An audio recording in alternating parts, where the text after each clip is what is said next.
Hi, my name is Norm Kirchner, and this is going to be how to spell RF.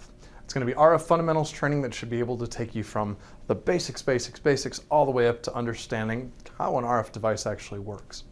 So step one is that the objectives, we should be able to just have a conversation about waves and understand how waves and RF waves and electromagnetic waves and sound waves play into the bigger picture of all that we do. Next, you're going to be able to talk about power and electromagnetic waves and how you would need to be able to speak to those considerations. Next, that you want to be able to talk about getting data into the electromagnetic waves that we just talked about. And lastly, you're going to be able to understand the common radio architecture of an RF system as well. So before we get started into RF, let's go ahead and talk about audio signals. So one of the things that we need to do is just talk about a conversation, because really most of RF that we work with is centered in the world of communicating pieces of information. So if you were talking to a person that was next to you, how would you go ahead and communicate? You'd most likely just have the conversation next to each other. So if you were maybe 100 yards away across a football field, well, you could still use your voice, you could still just yell louder or talk louder. But of course, when you take this up to several miles away, things tend to break down. There's no amount of yelling that you're going to be able to perform that's going to make that work. So let's talk a little bit about why that is the case. Why audio, just voice communications, person to person, that we've done for thousands and thousands of years, no longer works in those larger situations. Well, number one is that it loses significant energy when it travels through an object. You try to talk through a door, try to talk through anything, usually it does not work very well. The voice power gets attenuated quite substantially. Also, it loses energy, even if it wasn't going through anything. Say you're just talking across that large football field. You lose energy quickly over a given distance as well. So that's why you just have to yell louder, even though there wasn't anything even between you. Also, in terms of voice communications, really you can only have one person speak at a time. We're all, you can think that you might be able to hear two people talking to you at the same time and understand it, but that's not really always the case. And of course, we're working in a modern age of satellites and space and things of that nature, and we would not be able to transmit audio data through the vacuum of space. So we know that this has limitations associated with it. But before we even talk about how we overcome those limitations, let's just talk about what an audio signal looks like. In the upper plot, you can see the amplitude versus time of a pure tone as indicated by the tuning fork. Now, so you strike that tuning fork, it makes the individual tone. Sure, it gets a little bit quieter over time, but that is a pure tone. Something a little bit more characteristic of a voice, somebody saying hello or a bell ringing, is closer to what you would see in the lower graph. And so that's what we have for that. And so two different ways of seeing, or two different signals. One is just a tone, one is somebody speaking or a doorbell ringing, but on each of those we can see that amplitude versus time that we're so used to seeing if we've been looking at signals on, say, an oscilloscope up to this point. No big surprise there. Now, when we take that pure tone, that individual sinusoid, and we break it down into its constituent components, we could say every sinusoidal signal, of course, is made up of three variables: the amplitude, frequency, and phase of the overall signal, as indicated by the A, the omega, and the phi that you see in the graph below. Now, one thing that notes is that a Fourier analysis is that we can take any signal that you are provided, and you can break that signal down into the constituent individual discrete frequency components and the amplitude and phase of each one of those discrete components. So another way that we've seen people, or a common way to show this illustration of the bimodality of a given signal, is to look at the graph in both the time and frequency domain at the same time. And actually this 3D plot does a great job overlaying those concepts. And so what you can see is that square wave is the time domain representation of something closer to a square wave, and that is comprised of three separate harmonics. The fundamental and the second and then the third harmonic would make up that composite, that red graph that you see. Similarly, so if we took that doorbell ringing noise that we had the time domain representation of, we could look at it in the frequency domain. It's the exact same signal. We haven't changed the signal at all. We're just representing the exact same signal as two separate ways. And each domain that you look at, you lose a little bit of information. You let something behind. But that still does comprise the full representation of the signal itself. So, and that's what the Fourier transform is that it goes ahead and it allows us to kind of take a given signal. We don't know what it is, but we can look at it in time, we can look at it in frequency, and it allows us to go back and forth. Commonly used in, well, heck, many applications: audio, vibration, RF, of course, but that is just one of these fundamental constructs, recognizing that there's a signal, and there are two different ways that we can view that signal. At least, well, there's actually more than even two ways that we could possibly view it, but the two fundamental ways that we're going to start with now is talking about it through the time domain and the frequency domain. And so what I'd like to do is go ahead and take a break for the moment and have you go ahead and experiment with the virtual instrument that's been provided, where you can play with the sum of sinusoids that could comprise something that approximates a square wave. Now, one thing to keep in mind as you modify this one is don't just modify the amplitude of the discrete frequencies or change the frequencies of the tones, but also change the phase of discrete tones. Because if you've been familiar with this idea of Fourier analysis and that you can take a signal and break it apart and have it as multiple sine waves, very often the phase relationship is not paid attention to. And if you go ahead and move that phase relationship of the fundamental tone or other tones in the system, you can see how distorted that overall signal gets. And so just to highlight that, that's one thing to pay attention to as you play with this. Fantastic. So you've had a chance to play with that, and so we're going to, throughout the process of this course and the examples that you do, we're going to have these observation eye charts. And what this is just going to be a brief rundown of things that you should have noticed along the way. And ideally, maybe whether you didn't notice it or you did, gives us an opportunity to talk about each one of these things. So indeed, we can see that you should have seen we have multiple signals: first, third, fifth, seventh harmonic. It makes up effectively an approximation of a square wave. A square wave is actually made up of the odd harmonics, whether or not you remembered that from your signals class, but indeed, that is something that you can see here. It's got third is divided by a third amplitude, the fifth is divided by 1/5 amplitude, so on and so forth.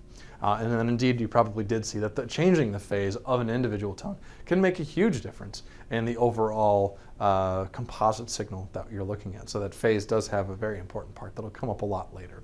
And then of course, awake is computer on. Now this is given in a class, but what we're looking at is that you have the examples on your system and you're able to move through them as we get other ones. So how does sound actually travel as we speak? What happens? We know that somebody across the room, it originates at my vocal cords, really almost even in my lungs. So how does my voice get to the next person? Well, first off, if you remember, sound waves do not travel in a vacuum. So it needs a physical medium to transfer. So that is indeed a physical phenomenon that we're working with here. So one, it has to actually cause some disturbance in something physical. Next thing is that sound energy travels via mechanical waves. So these are waves of a physical phenomenon being compressed and expanded. And so you can see in the animations here that it is a bit of pockets of dense and less dense air that is happening.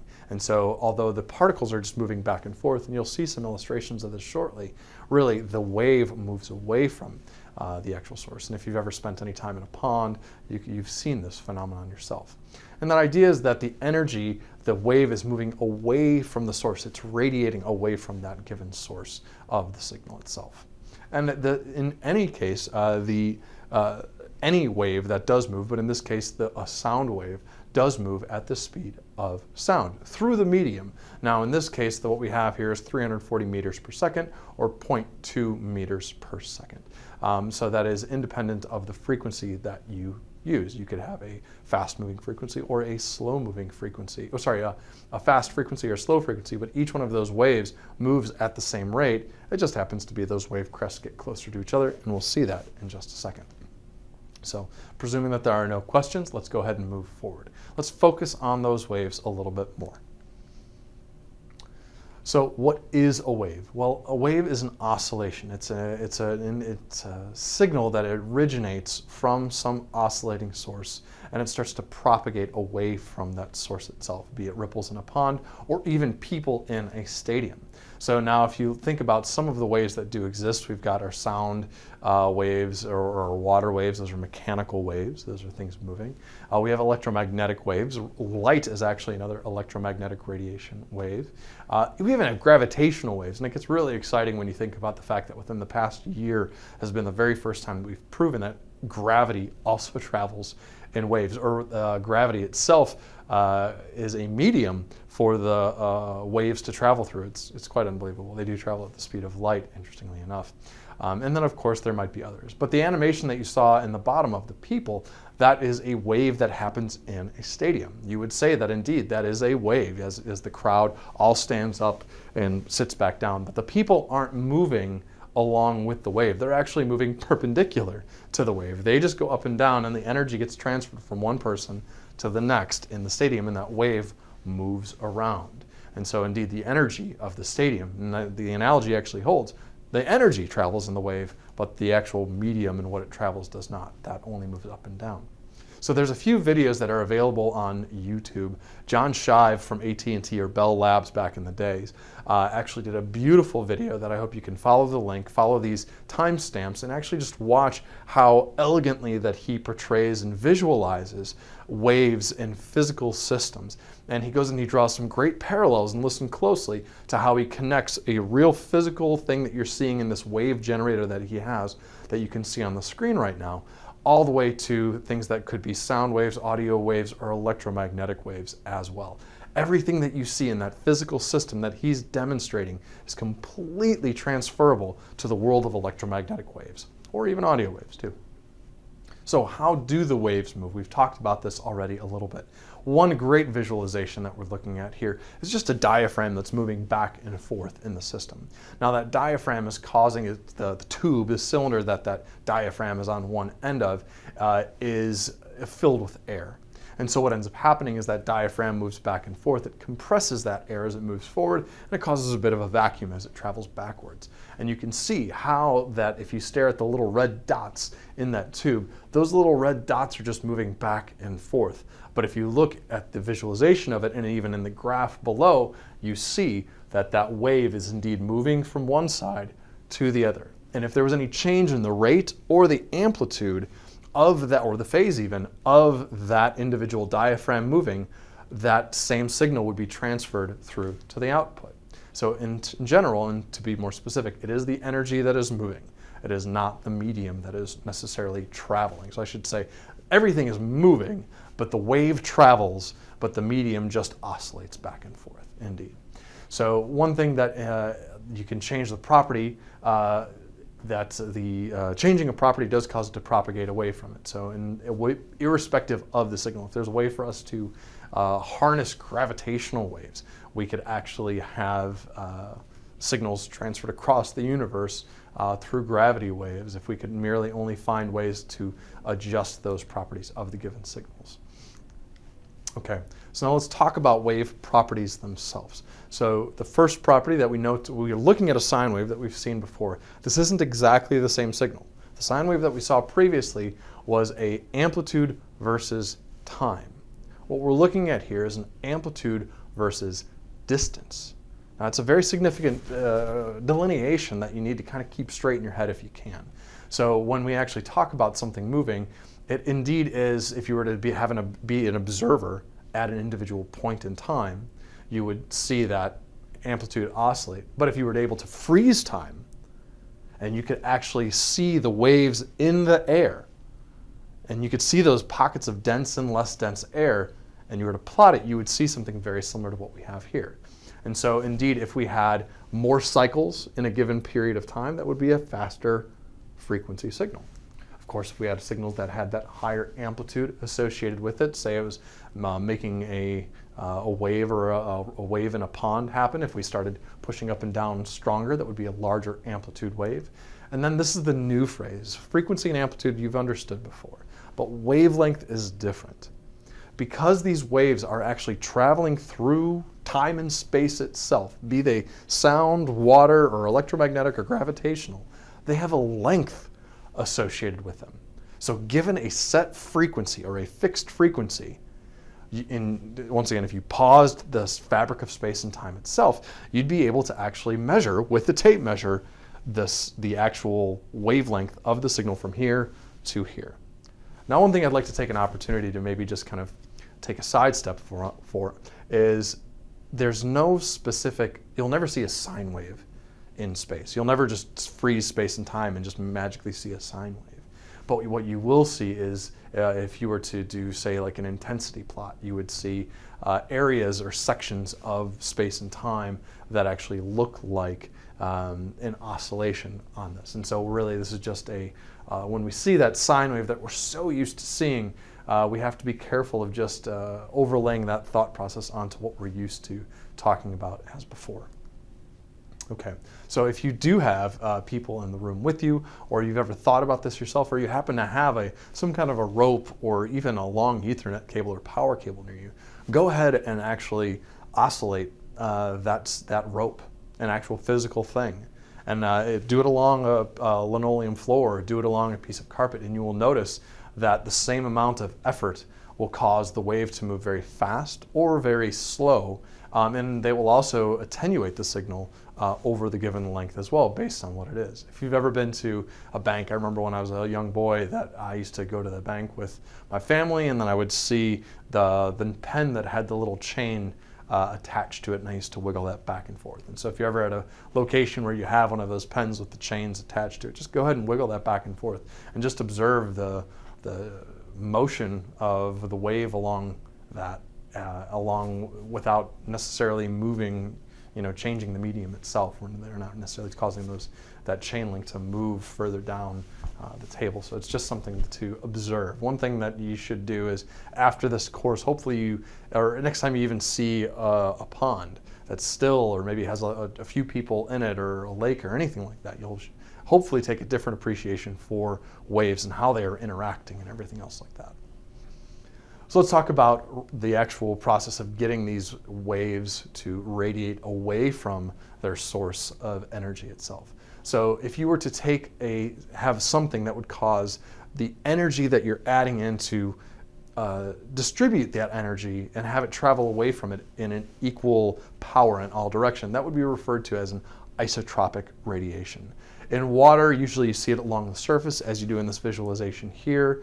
If it was a firecracker, it actually expands more like a sphere. You can imagine that crack happening at some point in time, and it would actually expand out like a balloon. That sound wave would move along the surface of it. So the radiator shape itself actually can influence the non-isotropic nature of the radiation itself. So what we have here is a perfect drop, about as small as it could be in probably a simulated image that we have here.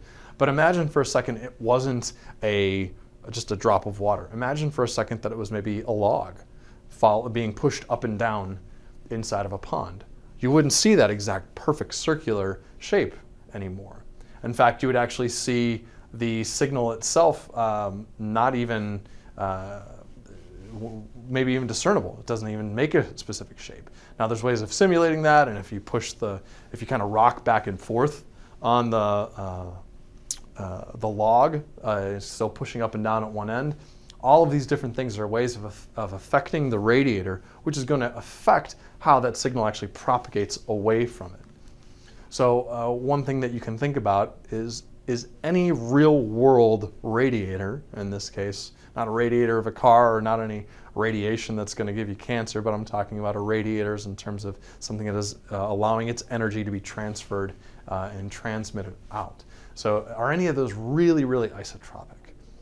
And if you think about it, you might think, well, yeah, we could probably make one. But the reality is that no real world radiator is going to be truly isotropic, because nothing other than an imaginary mathematical construct could be infinitely small. And that's kind of the definition of an isotropic radiator, that it indeed does emanate its energy in all directions equally for this one.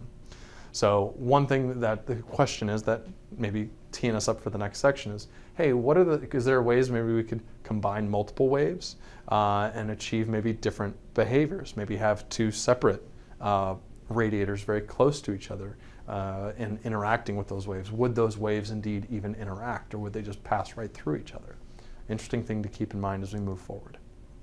So I'm going to go ahead and back away and show you this video.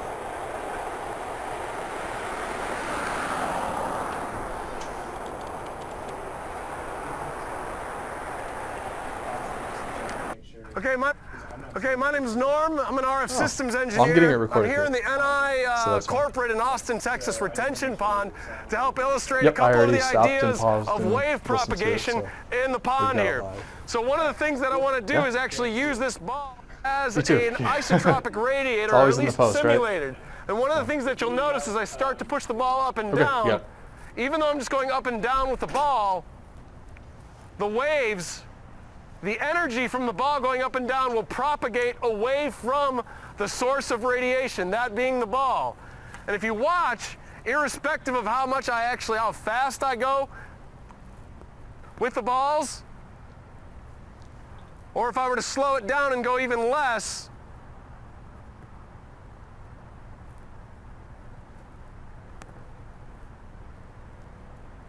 you should notice that the waves are traveling at the same rate.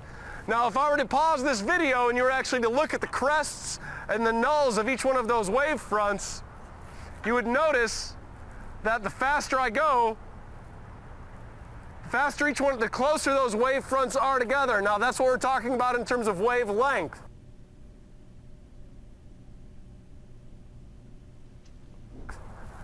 And that wavelength will stay as long as that frequency stays the same. And if I slow it down, the wavelength will get further apart.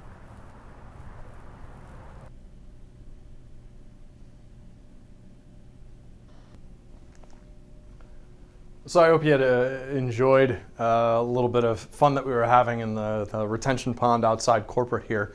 But hopefully that gave you a good idea, or a better idea, of wavelength and the relationship of frequency, and how radiation can work from indeed an simulated ideal individual point source. And if you do get a chance, go back and actually look at that video too, and you can see how the waves are actually interacting and even bouncing off my boat and causing interference. So at this point in time, I would like for you to go ahead and open exercise 121. Now that exercise is going to give you the ability to indeed have a simulator box where you can actually cause waves of different types and sizes and see how they interact. And you'll be able to actually, by moving a cursor around on the screen, you should also be able to see what the signal would look like, given that if you were an observer at that point in relation to the actual radiating signal that you would be seeing on the screen itself. So hopefully this will give you some good ability to interact with simulated waves in this case and see how they interact. Thanks. Okay, so hopefully you had a chance to interact with it, and so what you'll notice is that if you were able to move some of the levers around, you would see a different interaction based off of distance and phase and frequency. So if you were able to look at some of the other levers on that, I know it's got a lot going on with it, but you had the ability to move the radiators closer or further apart from each other. Indeed, if you set something a distance of 1/2 wavelength of two radiators, that's almost simulating a very specific type of antenna. And you should have nulls actually at both sides. If you had the radiators next to each other like this, no energy should actually be transferred out in that direction. It should actually be mostly focused up or down, depending. Similarly, if you had them vertically stacked, you would have no power going up or down, but only the power going out. And that's because when the signal, by the time that it reaches the other antenna, it's 180 degrees out of phase. And so that 180 degrees out of phase interacts with the signal that's being generated at that antenna, and so they cancel each other. And so you get zero transmission in that direction where all the power is going up or down. So very interesting.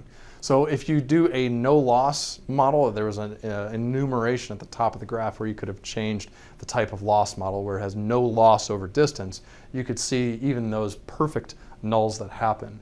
And it should be very similar to what you were noticing in the video of the pond, or any time that you get into a body of water, that you can work with the waves and radiating those waves out. So this is a great video that I'd like to play for you, and this is of a wave pool itself. Okay, so one of the things that we want to talk about are different types of waves. We've talked about mechanical waves up to this point. Now, in a mechanical system, the restorative force that kind of brings the medium back to a stable state, for water, it's gravity, right? Because if you cause water to move up higher around the common kind of surface of everything next to it, the gravity is trying to pull that, and surface tension is trying to pull it down and back to a flat surface itself. So sound and air molecules, it's actually just the air pressure that's around. But we do have these other types of waves. We have electromagnetic waves. These are oscillations of the electromagnetic field, what I like to refer to and jump up and down about as the fabric of space and time itself. It's this medium that we can't feel, can't touch, can't really do anything, but we sure as heck can leverage it. We can adjust it, we can control it. And so we initially create these waves not by moving a sound diaphragm, but we're actually moving electrons through an electric field, also known as, you apply a voltage, it causes electrons to move, electromotive force, EMF. And so those waves travel just like the other waves, but in this case, they can travel through anything. They travel through space and time, vacuum, people, walls, whatever you want, they will travel through those mediums themselves. Now, and so let's go ahead and talk a little bit more about electromagnetic waves in just a second. So before we get into electromagnetic waves, let's just make sure that we're all on a common footing with regards to electromagnetism. So one thing that we know that we want to do that same communicating over a distance. And so how about if I give somebody a radio, which can make electromagnetic waves, I make those electromagnetic waves, and I give another person a radio to go ahead and pick up those electromagnetic waves. What happens in that case? Wonderful, they have communication. But let's even take a step back before that of even just the electromagnetic waves, of how those even get made. How do we get electromagnetic waves into the radio? And so, because we're starting with our voice, we're starting with a mechanical system. And so that mechanical system is actually moving a small diaphragm, as we kind of talked about before. In this case, it's illustrated as a copper wire. Now that copper wire is moving through a magnetic field. So we have electrons that are static by default moving through an a magnetic field. And so when you start to move electrons through a magnetic field, it actually causes them to move. There's that electromagnetic force or electromotive force that stands up. And so in this case, we're just showing an oscilloscope being able to digitize that information. And of course, we're looking at that what is used to be waves moving through the air are now a changing amplitude versus time on a given on a system. It could be an oscilloscope, it could be a digitizer, whatever you want. So let's talk about how that even starts. So if you remember back to basic physics, you've got the ability, if you have current flowing, you're going to have a magnetic field. And so if you have a change in current, it's going to be a changing magnetic field. Similarly so, if you have a magnetic field moving through electrons, in this case the copper wire, those electrons are free to move about the actual medium itself, then you can actually see that voltage gets deflected in positive and negative direction as that magnetic field, that fixed magnetic field, is indeed moved past those electrons itself. And so all that we're doing in RF is this, just really fast. So it shouldn't be as scary. Now, this can look like a very scary slide, and I don't expect for you to read through this, but if you want to know the equations that actually don't cause, but are effectively describing the relationship between the strength of the electric field based off of the changing magnetic field or vice versa, Maxwell's equations are the place to go. They are indeed the canon law for the relationship and interaction between magnetic fields and electric fields. But that's outside the course or the purpose of what we're talking about here. Hopefully I've given you enough of a primer on all that information so far. Now, if we look at the way that electromagnetic waves propagate through a system, they don't travel at the speed of waves on a pond. They don't travel at the speed of sound through air. They travel at the speed of light through the space-time fabric itself.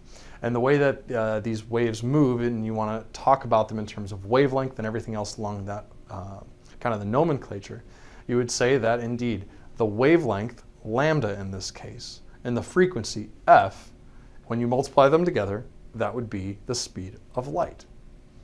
That is the number of cycles within a given length. That is the wavelength.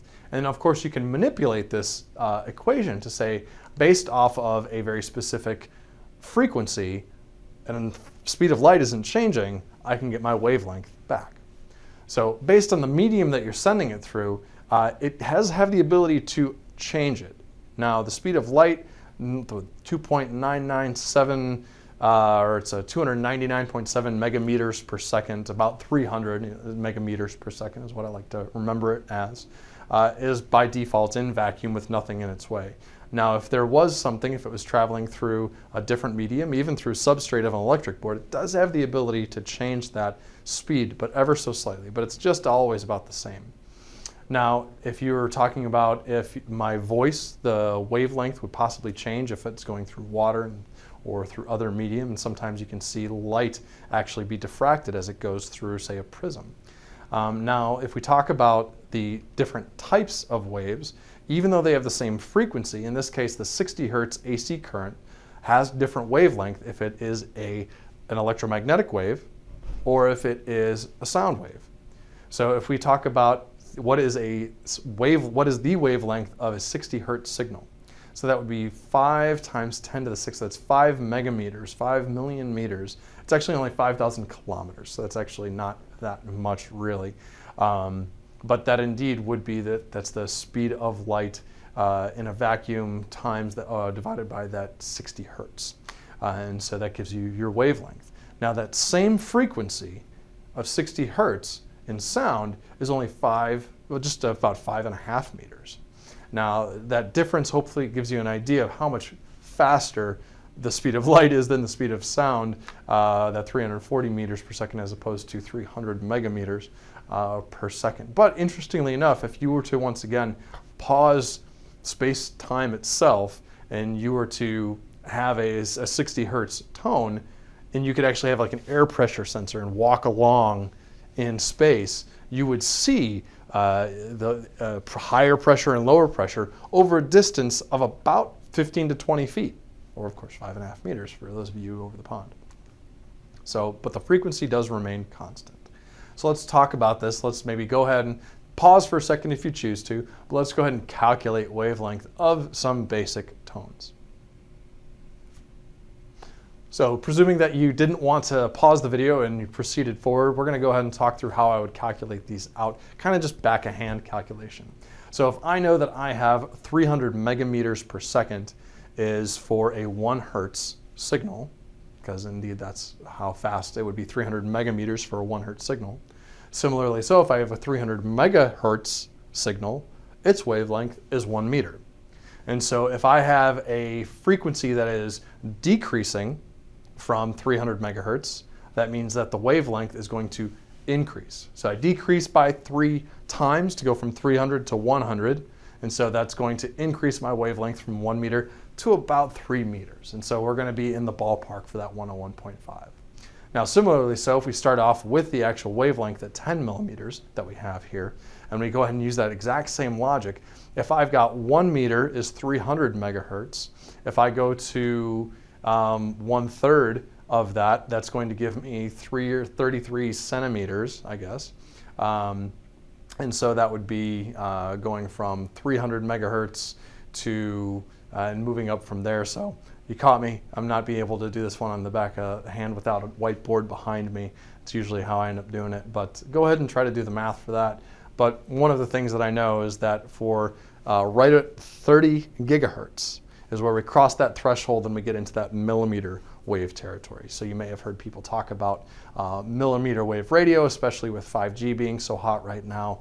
Those are frequencies at or above 30 megahertz. The lowest end that you talk about millimeter wave is at 28 gigahertz or just a little bit below that one. But that's the territory that we really start to get to where these wavelengths get so small that small physical variations in our system can make a very significant impact overall. So for example, in this case, frequency of 101.5, wavelength of about 3 meters. That millimeter wave has that 1 centimeter is about 30 gigahertz. Now this table that you see below is very, very very useful to keep handy, even this slide overall, because it gives you the ability to talk about frequency and wavelength more as a back-of-hand calculation. So like I said, I know that 30 gigahertz is at that 1 centimeter band, or even that 3 gigahertz is at 10 centimeters. And so these are the values that I kind of keep handy to myself, and from there, through multiplication or division, I start to actually get closer to specific values that I might need to get. But as you're talking to somebody who knows about RF, they might already know this. They have a basic concept of what wavelength to expect from specific signals overall. And then also, I guess, in terms of speed of light, 1 nanosecond, light travels 1 foot. So that's just another one of those ones to kind of keep in the back of your mind. That's my RF sniff test guy up there. If you can go back and forth on these and this doesn't scare you and you can speak to them intelligently, then it definitely gets you past the sniff test. Okay, so now we've been talking about waves, we've been talking about wavelength. How do we actually make an electromagnetic wave? Could it be as simple as shoving a wire into the output of an RF signal generator, where you just, or even not even RF signal generation, just a signal generator in general, something that can change voltage? Well, the reality is yes, you actually can make an electromagnetic. Anytime that you have moving electrons and they're oscillating, you will be making an electromagnetic wave, because there will be a magnetic field and an electric field, and then it'll go back and forth. It's going to be small, it might not be the best, but you're still making it. Now let's say that we have it made at a decent frequency and we're using a reasonable antenna slapped onto the end of a generator. Are we making a wave? Yes, it is changing, as you visualized here, out in the fabric of space and time itself. So how would we possibly receive that signal? We've been talking about maybe generating up to this point. Is it as easy as putting an antenna on the end of an oscilloscope, receiving that signal and plotting the strength of that field versus time? The reality is yes, it could be that easy. There's a lot of other things fighting against us, but indeed, this is actually a real potential situation that you could just transmit and receive to that simple degree. So what might be some of the problems that you would run into in this electromagnetic system? So one of the things that you might realize is that, well, in particular, the biggest one, if you notice the difference in the sine wave from the generator to the analyzer, it's too small by the time that you get away from the original transmitter. So we're using that simulator that you used earlier as we move that crosshairs along, and the plot in the bottom is illustrating the strength of that field at the crosshairs. So then in this case, we're really close to, in this case it's right on top of it, we move it away, and that strength, only a few wavelengths away, gets extremely small. So if you think about millimeter waves, where our wavelengths are a centimeter or less, by the time that you move 5 to 25 wavelengths away, you will have significantly, orders of magnitude possibly, decreased the strength of that signal. In this case, it's 0.000000001 times weaker is your typical strength that, say, your cell phone or a police radio might receive its signal at. So one of the things that we need to do to overcome this is to raise the power of the transmitter itself. So before we get into talking about it, we're going to talk about just kind of the concept of what happens with power and some of the words.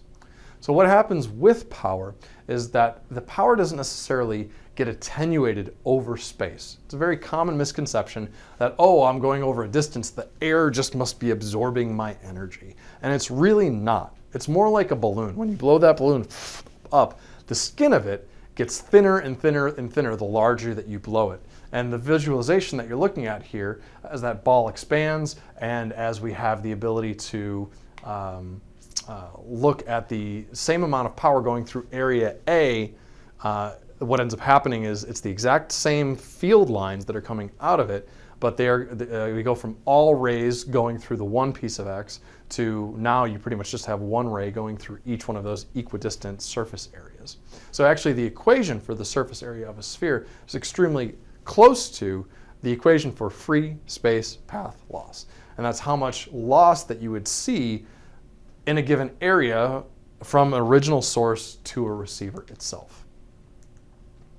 Now, if we were talking about a signal between a transmitter and receiver, there's nothing in between them. we talk about the free space path loss being equivalent to 4 pi RF over C, all that squared. R is the distance between the transmitter and the receiver. F is the frequency to which you're going to be transmitting at, and C is the constant speed of light. So you can tell if the frequency increases or the distance, that R increases, that free space path loss is going to increase. That's not too unfamiliar. It kind of makes sense. The further away you go, that balloon gets spread out further and further over a wider area, and indeed there's going to be less of it reaching you at the receiver when it gets there. However, the thing that most people get tripped up on is that as the wavelength decreases, the free space path loss increases. So that same equation of FSPL, free space path loss, where you take and you flip a C, F over C is 1 over lambda in this case. So as lambda gets smaller, which means that frequency is going up, because then don't forget, those higher frequencies have shorter wavelength, that free space path loss also goes up significantly. And so you're going to probably start asking yourself, well, wait a minute, why are we doing a millimeter wave if it's got higher loss associated with it? And so we'll talk about that in later chapters and later sections, but that's just one thing to kind of keep in your mind. As the frequency increases or the wavelength decreases, that free space path loss is fighting against us and making a smaller and smaller signal overall. And what we have here is about free space path loss over a distance, I think maybe from over varying distances at 1 gigahertz. So this is a gigahertz signal, and so I think that's about a 30 centimeter signal overall for that 1 gigahertz. And so you can see that we got many orders of over 10 orders of magnitude loss within 1 kilometer, just in terms of the equation that we're looking at here. As a logarithmic based plot, by the way. So one thing that you can do, go ahead and take a moment and try to calculate the free space path loss from NI to downtown. Now this isn't something that you're going to need to do every day of your job, but knowing that you've gone through and you've at least done the math and put the values into the equation, and you saw how large this value actually is going to be very, hopefully revealing, and it's going to stick with you. So please do take a minute to do that if you get a chance. So if you've done the math, that free space path loss from NI to downtown at 465 megahertz is, I think, 1,091,832,779 times smaller by the time that it gets downtown. Think about that for a second. We're used to working with volts or a few volts. Most of us that are engineering students, the signals that we're working with are relatively large. And think about starting off at a signal, and this is not impossible to overcome, but you transmit from up north and it makes its way all the way to downtown, and it's that much smaller. And so now imagine for a second, let's do the math, if it was to go through a 200 millimeter concrete thick building, so a 20 centimeter or so concrete wall. That's going to decrease the signal 15 times more, or 6.3% of the original. So if you were to do the math of this, I mean, the value isn't now, it's like 1 trillion. It's insane in terms of how much loss it is. And also, the digits are going off the page. So of course, one thing that we definitely want to deal with is trying to figure out a better way to work with power units, because these are realistic numbers that we're working with here, but they're unrealistic numbers to actually work with. So what can we do at this point? Well, we have the decibel to the rescue. Now the decibel itself as a function is intended to illustrate a ratio of powers, and it shows them in a logarithmic way. So it's be power 1 over power 2, 10 times the log base 10 of that. And that will give you your decibel reading. Now the bell is actually the base unit, but very few, if ever, I've ever heard anybody refer to the bell. It's always been referred to, or you speak of it in terms of the decibel, which is the bell multiplied by 10. Indeed, and that's how you work through that. And now what's going to happen, the reason that we bring this up is it relates, or it gets us to much more manageable units of power overall, and you're going to see that right now. So if we were to convert those values back and forth of power, it's going to be 10 times the power ratio. But what if we don't have something actually measuring power? Let's just say we're measuring 2 voltages. Now we know that there's a relationship between power and voltage. Volts squared over R is equivalent to the power. Now if we have 2 ratios of powers but the resistance is the same on both ends, what we actually have is the ability to calculate the decibel of a system just off the voltages of the system. But the reality is that if you look, there's a slight difference. It's 10 log if you have a ratio of powers, it's 20 log if you have a ratio of voltages. They're all describing a relationship of power, 2 separate powers, but if you're using and kind of taking the short circuit way of just using the voltage first, then you go ahead and you multiply that by an extra factor of 2 because that square component that exists over there. So that's just one way to keep it straight. You just always have to remember, decibels are ratios of power. And if you happen to be using voltage, you need to add that extra times 2 up front to compensate for that. So one thing about decibels is I've been talking about them as a ratio of 2 separate values. Now that had no units associated with it. You take a milliwatt over a milliwatt, that turns out to be unitless. If you remember from back in high school math and physics and science and everything, where you cancel out those units. But what ends up happening is you can have the denominator, if you fix that denominator at a very specific power or a specific value, then all of a sudden you can start to talk about decibels as absolute terms as well. Now in this case, the first one that we have in here is just the standard decibel.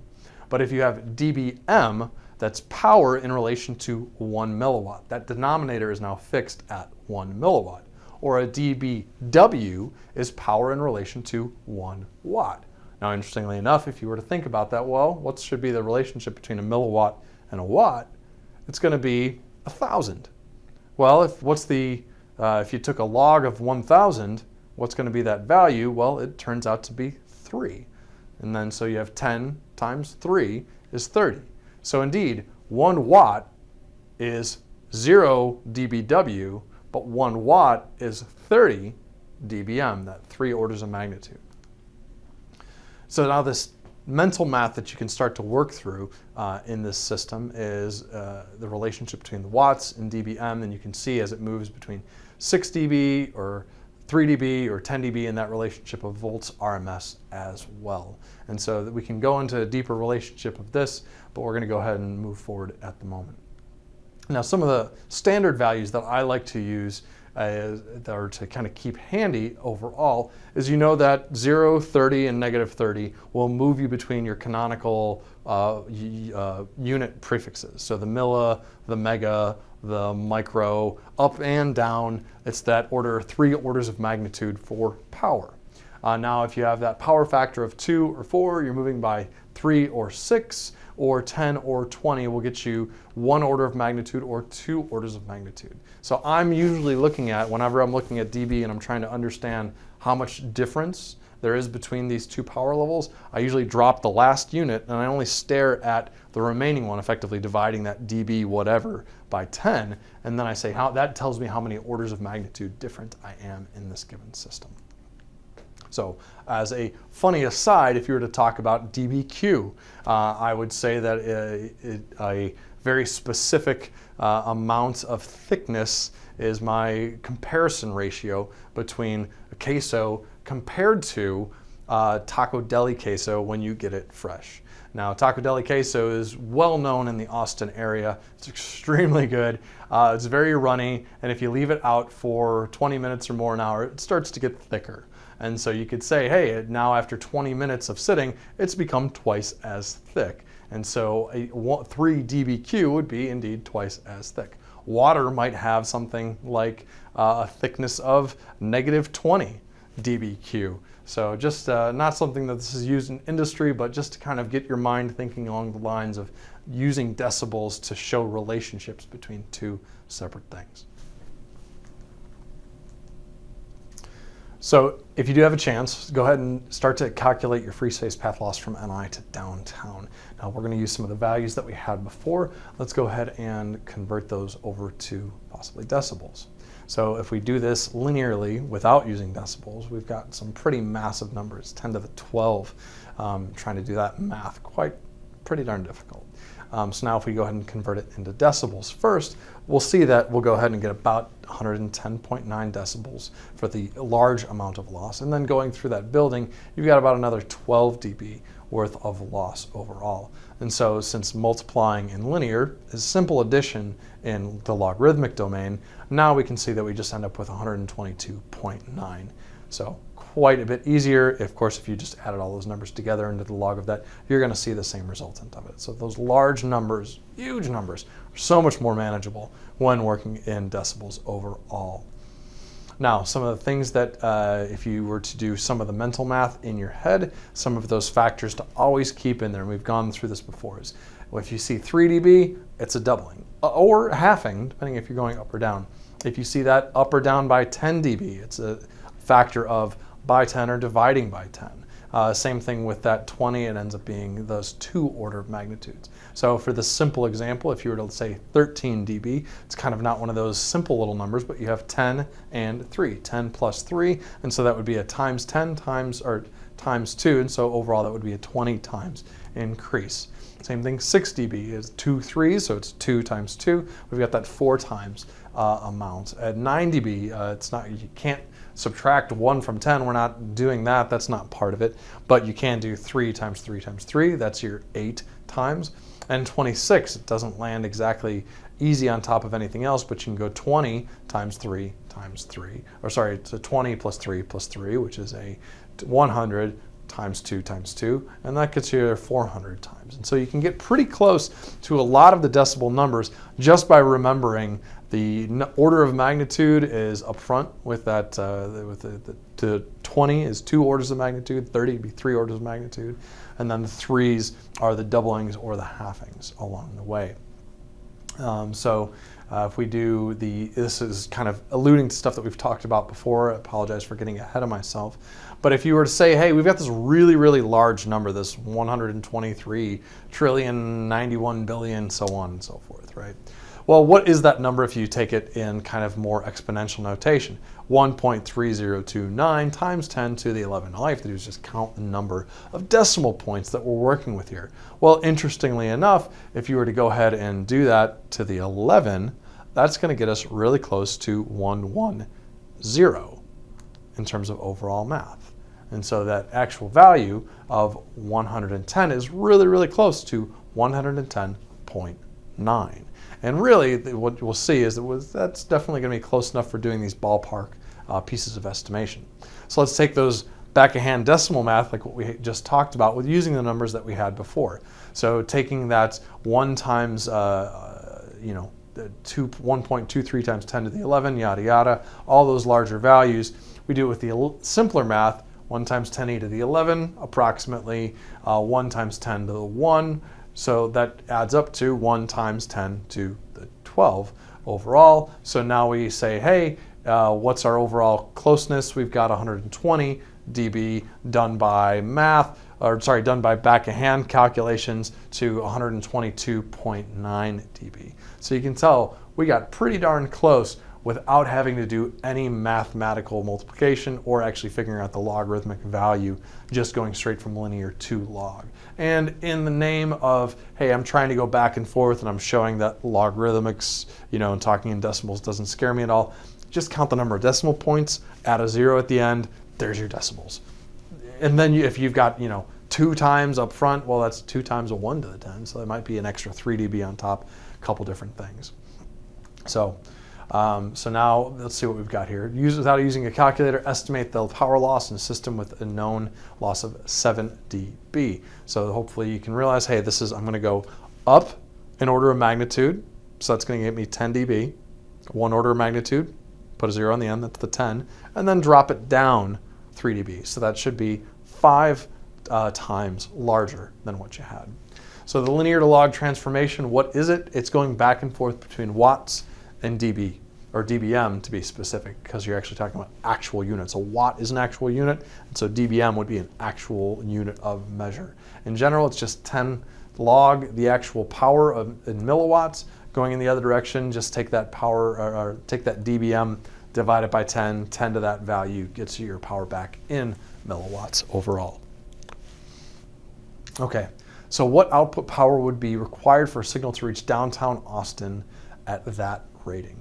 So now one of the things that you want to think about is if I have a receiving device, and what I need to do is I'm going to design my receiving device to receive a signal no less than this point amount of power. I know that my device needs at least this amount of power in order to receive it. This is what RF designers do. It's their sensitivity point. And so in this example, we're saying, hey, if somebody needs 1 milliwatt times 10 to the negative 10, so that should be about negative 100 dBm, 10 orders of magnitude, put an extra 0 on the end. So I have a signal at negative 100 dBm. So that's what I need to see on the other side. So if you do the math on that one, you say the receiver needs negative 100. I know that I've got 110.9 dB worth of loss. And so that should pretty much be 100 plus 110.9 is going to be 10.9, or about 11 dB would need to be transmitted in order to make sure that your receiver gets enough power at downtown Austin, given some of the numbers and the frequencies that we were looking for. It is really, really helpful if you are a salesperson or in TSE or AE or anywhere to draw out the equation, or sorry, the problem as what you've seen here on the screen. That drawn out equation can so help illustrate what you really need to calculate for, because the more that you just keep that in your head, the harder it is to try to balance all of that. So let's talk about if we were to try to transmit audio frequencies directly from an antenna. So we weren't going to do any kind of translation. We were going to have a microphone hooked up to it. We were going to kind of send the waves, the electromagnetic waves, at those very low frequencies across a very large range. So what would we do? Well, the low frequencies, our voice frequencies, are from about 20 hertz to 20 kilohertz. Then, of course, if we think about that free space path loss equation, also known as Free's equation, it is Free, F-R-E-E, and the gentleman's last name was F-R-I-I-S, so don't get those two mixed up. If we were to put that total loss into, those frequencies into the equation, well, those lower frequencies, if you remember, have longer wavelengths, and with the longer wavelength in the electromagnetic spectrum, you're going to get less loss over a larger distance. So what's happening here? What kind of trickery are we talking about? Well, one of the big problems that you would end up with is the need for a massive antenna. If you wanted to transmit a signal at 20 hertz to 20 kilohertz, if you remember, a 1 hertz signal has a wavelength of 300 megameters. So a 20 hertz signal would, or 5,000 kilometers. So a 20 would be still, just 5,000 divided by 20, you drop a 0, that's 500, half of that. So you're still looking at a couple kilometer antenna, because normally the antenna lengths are actually factors of the wavelength itself. That is normally, and that's good antenna design, that you would end up having an antenna proportional to the size of that. Now, there are other reasons why you wouldn't want to just simply transmit an electromagnetic signal out at these lower frequencies. But in general, one of the big caveats that you have is the overall antenna size. The lower the frequency, the bigger the antenna necessary in the given system. And so, yeah, I think 100 hertz is a 750 kilometer tall antenna, quite impractical. So other things that come in and make life harder with transmitting a signal, and why just transmitting over the air is not a simple task necessarily, is that the free space is not quiet. We keep talking about this free space path loss. Well, free space is not free. Well, even if it is free, everybody's using it for free, and everybody's transmitting, and your signal is not only bouncing off of buildings, you can transmit as much as you want, but it's more about the receiver. How many things are actually reaching the receiver, trying to get in the way of your signal making its way through? Imagine you trying to shout across a very crowded auditorium and trying to hope that the other person can indeed hear you. It's almost impossible, if not impossible, depending on the situation. So there are other signals, maybe at the same frequencies, that'll interfere with the reception of it. There are random interferers. Lightning strikes is a very simple example. But if you've ever been in a classic automobile, and that has a radio in it, depending on how far back you got. I've got a 1954 Buick that has an AM radio. And when I start the car up, or if I rev on the gas, the alternator in the car actually interferes with the reception of the radio, and I can actually hear a slight whine in the radio because it's partially interfering with the reception of the actual signal itself. Also, there's much like a light bouncing off of glass. The exact same situation happens with regards to the electromagnetic waves. They do go through things, much like light goes through glass, but they can also be refracted and reflected based off of the given surface as well. So all of these things still apply. Light waves and electromagnetic waves. Well, technically light waves is an electromagnetic wave, interestingly enough, just at a higher frequency. So many interesting things, but all of these things are getting in the way of proper communication links. So let's go back to that scenario that we started out with. We've got a person at one end, they've got a radio, they're transmitting, but their signal is getting way smaller over a short distance short amount of distance, and there's other interferes happening on top of it. And even though the other person has their radio, really at the end of the day, you can't bank on that just getting what they need. So the basic idea, if I'm going to take a magnet, I'm going to take a microphone and I'm going to hook an antenna up to the other side of the magnet and microphone and be able to transmit our signal, is just not realistic. So we need a couple other things to help improve that signal from point A to point B. So let's talk about one of the ways that we can help improve our communications pipe from getting information from one person to the next.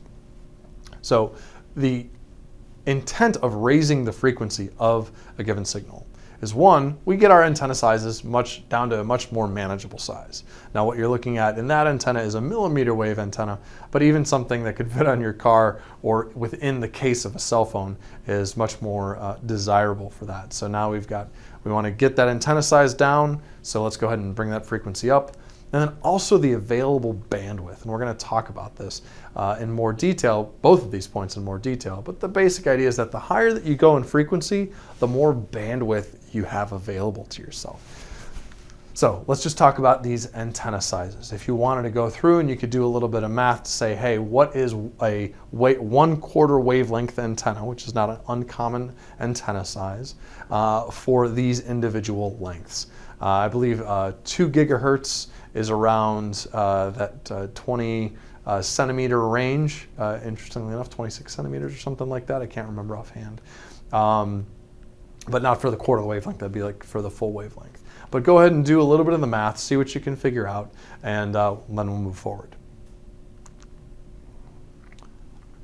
So we talked about a little bit about frequency and why it matters. Well, what we're looking at here is the frequency allocation for the United States as deemed by the FCC. It is a very, very, very busy table, but if we go ahead and we zoom into it, we can look at just a very small section and see that people share frequencies. Everybody kind of has their own little bucket to send their information through. One thing that I've taken to doing very recently is actually conveying this concept like television channels, because really there are television channels illustrated, and actually I think it's some of the blue boxes that you see there.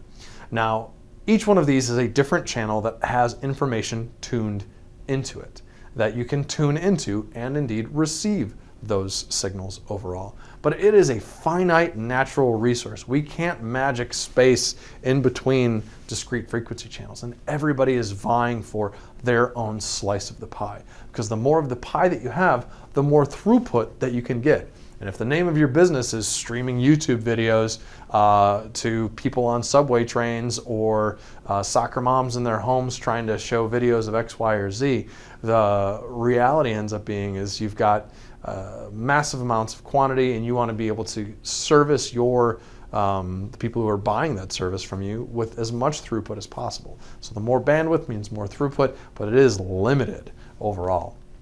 And so what ends up happening is at those lower frequencies, you have, this is an example of what if we only had 20, or let's see, how much is that? Is that 50 kilohertz worth of data available to us to indeed transmit our desired signal. That's even 30 kilohertz, my mistake. It's 30 kilohertz worth of available. But my signal was 20 kilohertz wide. That's my voice. Only one person can use that finite natural resource at a time. That 20 kilohertz, that's if we only had 30 kilohertz totally available, we would have to all share that one little slice of time. Now, imagine trying to watch a TV show one scene at a time, and then you had to wait for the other ones to come. It just doesn't make sense.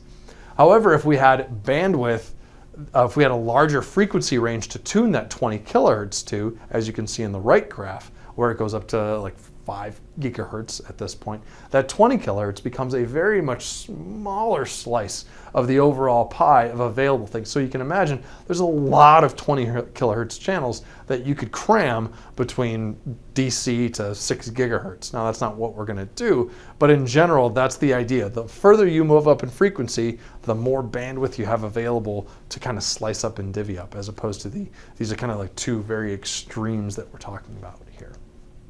So now the question is, we have this signal.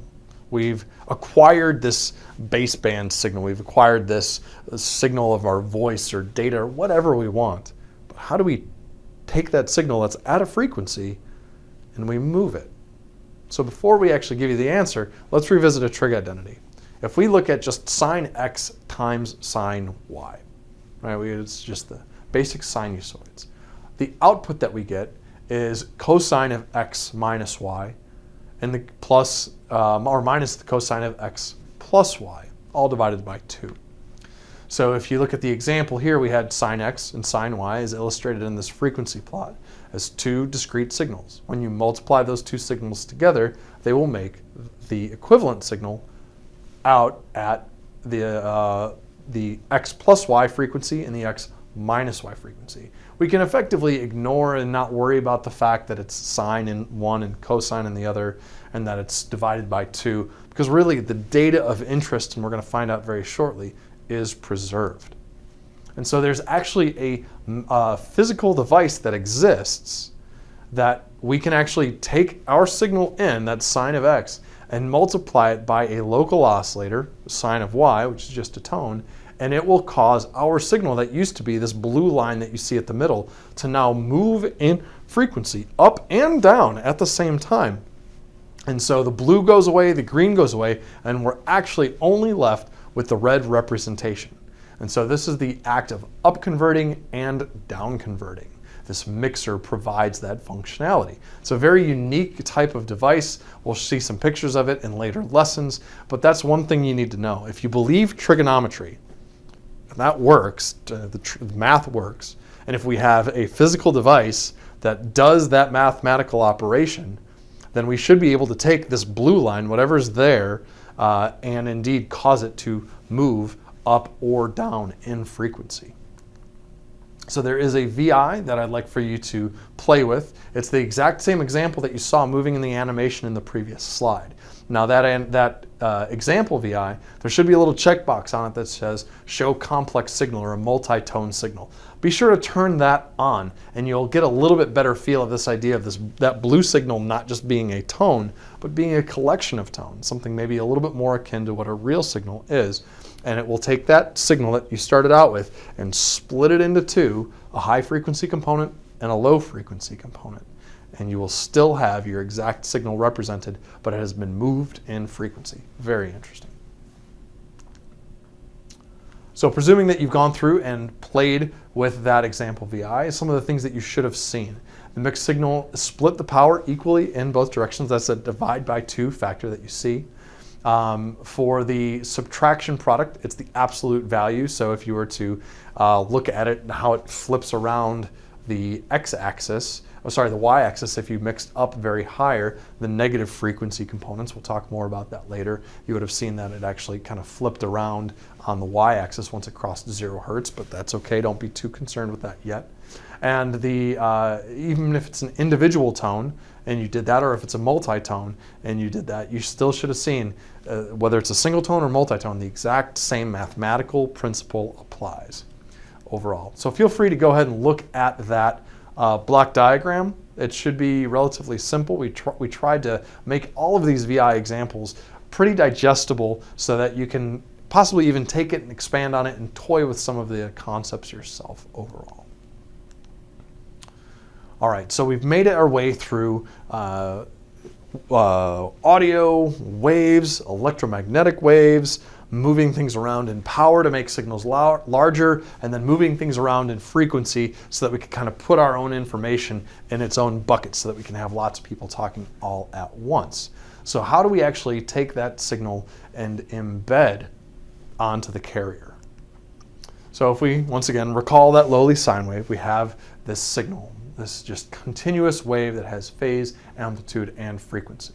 That can be represented as rectangular notation or polar notation, as well as x and y's, or as magnitude and phase. Well, let's talk about our message, our M of T. That is our voice, our simplistic, or just an individual tone in this case. Now, if we have a carrier wave, the CW, we can put our information onto the carrier. Actually, I just saw a piece of training today that talked about it as you can think about as the carrier is like a box. And your message is what you put in the box. And so in this case, the box, the thing that's going to carry the information, is also a sinusoidal signal, that A 2 pi f plus phi overall. So we have our message, we have our signal, our carrier of that information. But really, what does somebody at the other side want? They don't want the carrier. They really just want the message. So how can we get that message onto the carrier and back out? Well, our message, simple sinusoid. If we apply that message to either the amplitude, the frequency, or the phase of that signal, then what we will have done is modulated. We'll have actually taken a carrier, which is just a continuous wave at a given frequency, and we will have modified one of the variables associated with it to get that final output. And then the receiver on the other end is going to do that exact same thing, but in reverse. But our data has been embedded. It's riding that wave. All right, so that's modulation in two to four slides or less. So if we were to go ahead and open up one of the examples that should be installed with LabVIEW and Modulation Toolkit, you can actually probe some of the wires on there and actually look at the up-converted signal, the baseband signal, some of this frequency versus time and amplitude versus time. So go ahead and take a minute, open up demodulate AM or simulated data. You can use any one of the modulations that you like, but this is going to get you a good example of what you might want to use. So presuming that you've done that and you've been guided to use the RF analysis probes, the RF visualization probes in LabVIEW, hopefully you will have been able to visualize that complex information or those waveforms in time, frequency, phase, and a few different ways. And if you haven't gotten that, feel free to reach out and we can go ahead and get you those RF probes so that you can do that. Now, one thing about that, irrespective of what carrier frequency you use, if you're changing the amplitude versus time based off of voice or something else, or even the phase, it doesn't make a difference what carrier frequency that you're at. That data doesn't change at all. Especially if you're looking at that amplitude versus time, it becomes really, really apparent because that carrier wave looks like it's getting more and more dense and there's more and more cycles per second of the carrier, but that modulating amplitude overall ends up being that doesn't change. That's your baseband message. And then if you zoomed in, sometimes to look at your data, you need to zoom in a little bit about that. So especially if you're doing an AM signal, it's a very, very narrow band signal, so you would have needed to zoom in on that frequency domain spectrum to see the multiple components. All right, so we've reached the end. We've reached the last major section.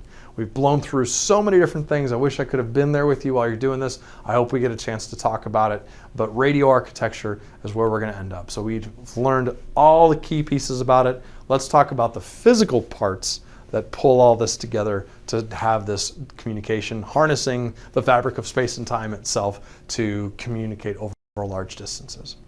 So if we were to transfer information, the idea is I have a sender, I have my receiver. I want to get them back and forth. So what ends up happening is if I have the ability to, how do I merge that gap? Well, I know that I can take my data and I can digitize it. You know, National Instruments, digitizing signals, the name of our game. We can do that till the cows come home. So what do we need to do with that? Well, we're going to go ahead and do some modulation. We talked a little bit about that. We've got, you know, black box. We're going to do some other DSP math, some black magic. Okay, can we take that signal, slam it into a digital to analog converter, put an antenna on it, and get a signal out? Well, we know that we can. We already mentioned that earlier. That's not the problem. But is it a good transmitter? I'll let you think about that one for a second. Now, recalling that based off of the frequency that you've got and the losses of the antenna and the sizes of the antenna, that, well, no, well, we're going to have a lot of loss in this system, right? We're going over larger distances. And so we've got this free space path loss equation, the pi 4r over lambda, that's the loss of the system. So we need a much larger power to overcome those losses. So we should probably put something in there that boosts the signal power. And indeed, well, we'll get to that in a second. So now I ask the question again, does this look like a good transmitter? So one of the things that we're looking at is like, well, we've got the DAC, we're transmitting signals down at those lower frequency levels, but we've got it as a really big power. But if you recall, that would be a very large antenna, and also it would be a very crowded spectrum if we were all trying to transmit at that lower frequency. So we need something indeed to increase the frequency of the transmitter itself. Now, does this look like a good transmitter? And your answer should be yes. This is actually the extremely simplistic, not perfect. Any RF engineer out there that knows an RF transmitter knows there's a lot more that needs to go on in this. But in general, we have our DAC. We go ahead and we do our up conversion process. And so we have now created a high frequency signal and a low frequency signal. And we really only want to harness that high frequency signal, so we're going to go ahead and filter it out of the system. And then once we are only left with that higher frequency component, then we go ahead and we boost it up to that, that medium-sized signal, and we boost it up to possibly 1 watt, 5 watts, a couple kilowatts. Depends on what your transmitting needs are, but that is the two major components of a given RF transmitter, and that'll get you pretty far down the road. So each one of the things that we had in that table, the triangle that we had was an amplifier. Hopefully you've seen something like that as a drawing. The mixer is probably something new. It's a 3-port device. It takes two signal, usually an actual signal in, a single tone in, and it takes that signal and then it moves it to 2 separate up or down converted frequencies. That oscillator that you see there that has a sine wave in it, that is the local oscillator. That is the one that will declare what frequency the signal is up or down converted to. The filter's going to be drawn a couple different ways in circuit schematics. The one that you're seeing there is a band pass. There's a high, mid, and low. And every time you see a slash through one of those high, mid, or low, it's indicating what's getting suppressed. And so in this case, it would be a band pass filter for what you're seeing. And then of course there's an attenuator. Those can be drawn a couple different ways as well. All right, so we've talked about a transmitter. What about the receiver?